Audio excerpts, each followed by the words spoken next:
Good morning my friends. आज हम लोग क्वेश्चन नंबर 5 को देखने वाले हैं क्योंकि हमने क्वेश्चन नंबर 5 के पहले सब कुछ कर दिया है। ठीक है, तो हम लोग क्वेश्चन नंबर 5 देखते हैं। तो देखो क्वेश्चन नंबर जो 5 है वो क्या कह रहा है, वो कह रहा है कि -1 और माइनस आयोटा है। आप इसको लिख सकते हो z इक्वल टू -1 और माइनस आयोटा, या -1 और minus iota equal to r, ऐसे लिखना r cos theta plus r iota sin theta. Okay, हम लेंगे दोनों पक्षों के वास्तविक तथा काल्पनिक भागों की तुलना करने पर। ओके, तो क्या कर लेंगे हम यहाँ पे दोनों पक्ष, काल्पनिक भाग और वास्तविक भाग जो भी हैं, उन दोनों भागों के दोनों पक्षों की तुलना करेंगे। तो यहाँ से मिल जाएगा r cos theta equal to -1 और r sin theta equal to -1, दोनों का, क्योंकि इसका गुणज 1 ही होगा। आयोटा लिखते, यहाँ से आयोटा यहाँ लिखते, एक आयोटा यहाँ पे कैंसिल हो जाता है, इसलिए हमने आयोटा लिखा नहीं, इस बात की टेंशन मत लेना। तो ऐसा हो गया, हम कहेंगे दोनों पक्षों का वर्ग कर जोड़ने पर, दोनों पक्षों का वर्ग करके जोड़ने पर, तो जोड़ देते हैं। ये हो जाएगा r², आप इसके पहला वाला वीडियो देखें, इसमें 60 कट चल रहे हैं, cos² theta plus sin² theta, okay, equal to 1 + 1। तो यहाँ से r² ये आपका 1 हो जाएगा बराबर 2, तो r एक बराबर इधर जाएगा तो इधर हो जाएगा √2। ठीक है, तो यहाँ से इसकी वैल्यू क्या आ गई, √2 आ गई। किसकी वैल्यू आ गई, r की वैल्यू आ गई। अब आपको पता है जो कोणांक होता है, कोणांक अर्थात tan थीटा इक्वल टू आपका होता है b/a, तो b/a, चूंकि हम जानते हैं tan theta equal to b/a, माड में होता है b/a, तो tan theta equal to b कितना है इसमें -1/-1, ओके, कैंसिल। तो यहाँ से tan थीटा इक्वल टू आपको मिल गया 1, तो इसे लिख सकते हो tan theta equal to tan π/4, okay. तो थीटा इक्वल टू क्या आ गया आपका π/4 आ गया। ठीक, अब यहाँ से आप ये कह सकते हो, अगला स्टेप यहाँ पे लिख दे रहा हूं, चूंकि z के वास्तविक तथा काल्पनिक दोनों भाग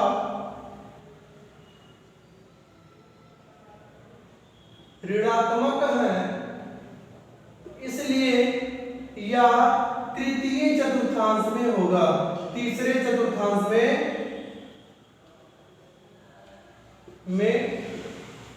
होगा। ओके, ये आपका क्लियर हो गया। इसलिए क्या किस चतुर्थांश में होगा, तीसरे चतुर्थांश में होगा, और तीसरे चतुर्थांश में दोनों निगेटिव होते हैं, ये तो आपको पता ही है।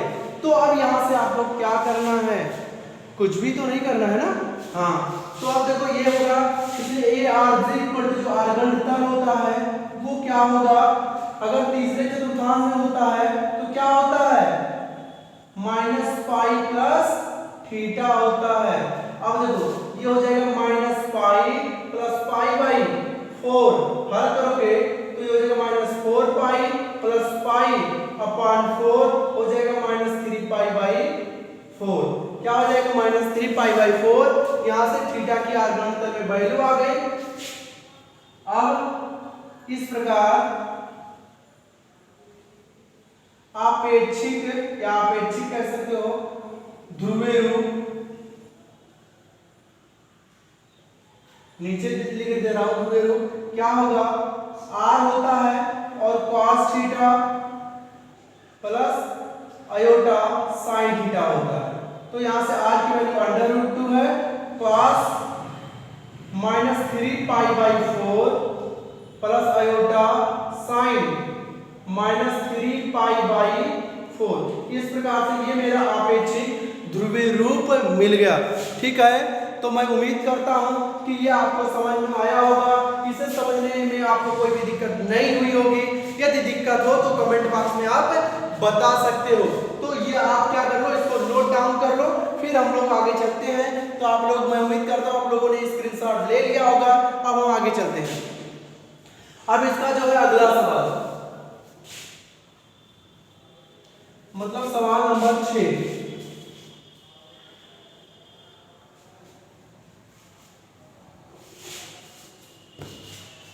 सवाल नंबर 6 क्या कह रहा है, ये सिर्फ 3 दिया है, ठीक है। क्या दिया गया है, 3 दिया गया है। तो आपको कुछ नहीं करना, -3 दिया है, लिख सकते हो z equal to -3 plus 0 iota लिख सकते हो, कोई दिक्कत नहीं है यहाँ पे। अब देखो -3 प्लस 0 आयोटा करोगे तो बोलोगे equal to r cos theta, r cos theta plus iota r sin theta, ठीक। तो देखो वास्तविक तथा दोनों पक्षों के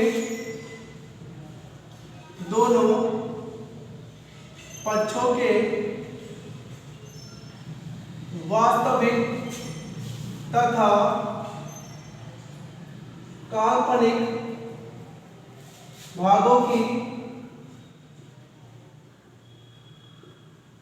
तुलना करने पर, तो तुलना कर देते हैं।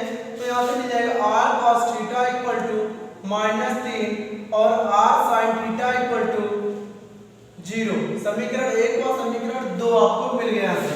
हम कहेंगे समीकरण 1 व समीकरण 2 के दोनों पक्षों का वर्ग करके जोड़ने पर, समीकरण 1 व 2 का वर्ग करके जोड़ने पर, तो इसका हो जाएगा r स्क्वायर। आपको इसके पहले बार में एकदम बताया था cos square theta plus sin square theta, क्योंकि कॉमन हो जा रहा है ना, और ये -3 का वर्ग प्लस 0 का वर्ग, तो ये हो जाएगा r और इसकी वैल्यू a, और ये हो जाएगा 9। तो r बराबर हो जाएगा √9, r बराबर मिल जाएगा आपको 3 मिल जाएगा। तो यहाँ से जो r की वैल्यू आ गई वो कितना आ गया, 3 आपका आ गया, ठीक। तो यहाँ तक तो आपको समझ में आ गया होगा। अब हम लोग इसके आगे देखते हैं, ओके। अब देखो इसके आगे हमें देखना है कोणांक tan थीटा। तो यहाँ से हो जाएगा tan थीटा इक्वल टू क्या होता है b/a, b आपका 0 है और बटे क्या है -3 है। तो अगर आप किसी संख्या से 0 में भाग देते हो तो 0 जाता था, tan थीटा इक्वल टू आपको मिल जाएगा 0 मिल जाएगा। tan थीटा इक्वल टू क्या मिल जाएगा भैया, 0 मिल जाएगा। तो अब आप बताओगे tan थीटा इक्वल टू क्या लिख सकते हो, tan 0 अंश का मान किस पे होता है, यहां तक हो गया बाबू। अब तो ये क्या होती है tan थीटा, यहाँ से 0 आ गया ना, और tan 0 अंश का मान जो 0 होता है ना, क्योंकि ये ऐसा नहीं 30 अंश का मान 0 होता है, 0 की वैल्यू 0 होती है tan की। तो ये आपका 0 हो गया, थीटा की वैल्यू यहाँ से कितना हो गया 0 हो गया, अर्थात आप इसको क्या लिख सकते हैं tan 0 डिग्री लिख सकते थे, ओके। तभी तो होगा, जो थीटा की वैल्यू जो यहाँ से निकल के आएगी वो 0। अब आप यहाँ से बोलोगे चूंकि z क्या है, z क्या है, z क्या है इसमें कि z के वास्तविक तथा वास्तविक भाग ऋणात्मक तथा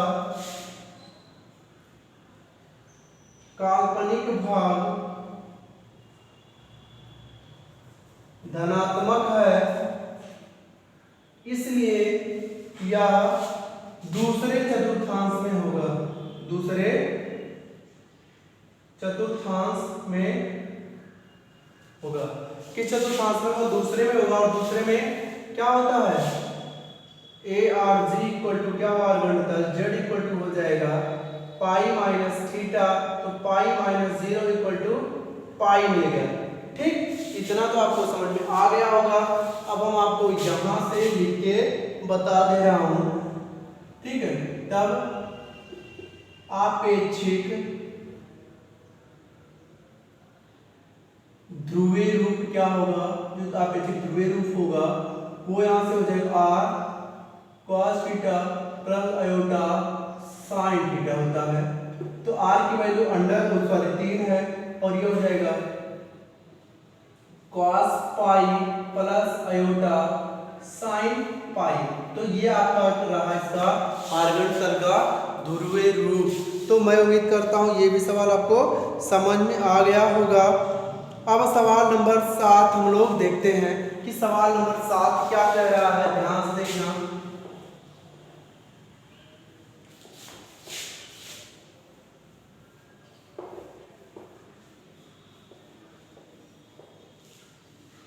ठीक, सवाल नंबर 7, सवाल नंबर 7 दिया गया है √3 प्लस अयोटा, √3 प्लस अयोटा दिया गया तो z इक्वल टू हो जाएगा √3 प्लस अयोटा। अब √3 plus iota equal to r cos theta plus iota r sin theta. तो हम कहेंगे वास्तविक दोनों पक्षों की दोनों मतलब क्या कहेंगे, वास्तविक तथा काल्पनिक पक्षों का, दोनों पक्षों के वास्तविक तथा काल्पनिक भागों की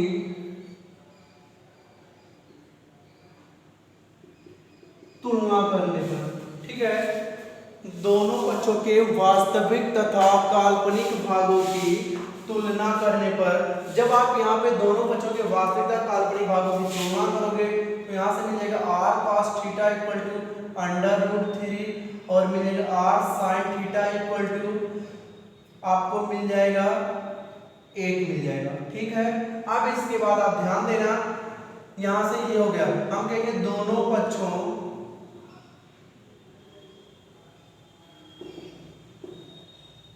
समीकरण 1 और 2, समीकरण 1 व 2 के दोनों पक्षों का वर्ग करके जोड़ने पर, ऐसा नहीं दोनों पक्षों लिखो चाहे ना लिखो, यहाँ पे जोड़ने पर एक लिखा ही है, जोड़ने पर तो ये हो जाएगा r² cos² theta plus sin² theta. हमने क्या किया, क्योंकि दोनों में कॉमन था तो r² थीटा बाहर निकल गया, ये cos² theta plus sin² theta, और ये क्या हो जाएगा √3 का स्क्वायर प्लस 1 का स्क्वायर। ओके, तो r गुणे 1 हो जाएगा, स्क्वायर गुणे 1 और इक्वल टू √3 का स्क्वायर 3 प्लस 1, तो ये हो जाएगा r² इक्वल टू 4, तो r बराबर मिल जाएगा 2। यहाँ से जो है r की वैल्यू आ गई, लिख सकते हो आप इसे, और हम फिर आगे चलते हैं। ठीक, यहाँ से r की वैल्यू आ गई। अब r की वैल्यू आप समीकरण 1 में भी रख सकते हो, जैसे इसमें भी रख सकते हो। अगर आपको इस तरीके से लिखना तो बोलो r का मान समीकरण 1 में रखने पर, मैंने कई तरीका बता रखा है, रखने पर तो r cos theta equal to हो जाएगा √3। ओके, और r की वैल्यू कितना 2 है और ये cos थीटा इक्वल टू √3, तो cos थीटा इक्वल टू मिल जाएगा आपको √3/2। क्या मिल जाएगा √3/2, अर्थात ये कह सकते हो आप कि cos theta equal to cos π/6, मतलब cos 30 अंश की वैल्यू √3/2 होता है, तो यहाँ से थीटा इक्वल टू π/6 आपको मिल गया। अब इसके बाद बोलोगे क्योंकि z के वास्तविक तथा काल्पनिक दोनों भाग धनात्मक हैं, इसलिए यह प्रथम चतुर्थांश में होगा, चतुर्थांश में होगा। तो जब प्रथम चतुर्थांश में होगा तो क्या होगा भैया, तब आपेक्षिक, तो यहां से आपका ये हो जाएगा, तो A R G equal to क्या हो जाएगा, प्रथम चतुर्थांश में क्या होता है बराबर थीटा, जेड इक्वल टू क्या होता है थीटा होता है, तो यहाँ से आपको मिल जाएगा π/6 ही मिल जाएगा। ठीक, तो यहाँ तक हो गया। तो तब यहाँ लिख दे रहा हूँ, तब आपेक्षिक ध्रुवीय रूप क्या होगा r cos theta plus iota r sin theta. Okay, equal है इसके r की वैल्यू 2 है, cos पाई बाई 6 और plus iota sin pi by 6। तो ये वैल्यू आपको यहां से इसका भी ध्रुवीय रूप मिल गया। अब एक क्वेश्चन बचा है, एक क्वेश्चन मैं आपको वर्क के तौर पर दे रहा हूं। क्या है क्वेश्चन, वो दिया है, आप इसका स्क्रीनशॉट ले लेना।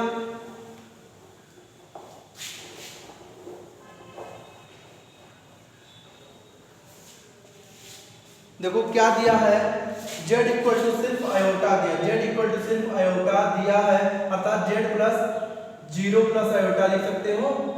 ऐसे हल कर लेना इसको, ठीक है, इतना मैं निर्देश दे रहा हूं, तो आप लोग हल कर लेना, बाकी फिर हम आगे 5.3 लेकर आएंगे। ठीक है, तब तक के लिए धन्यवाद आप सभी का।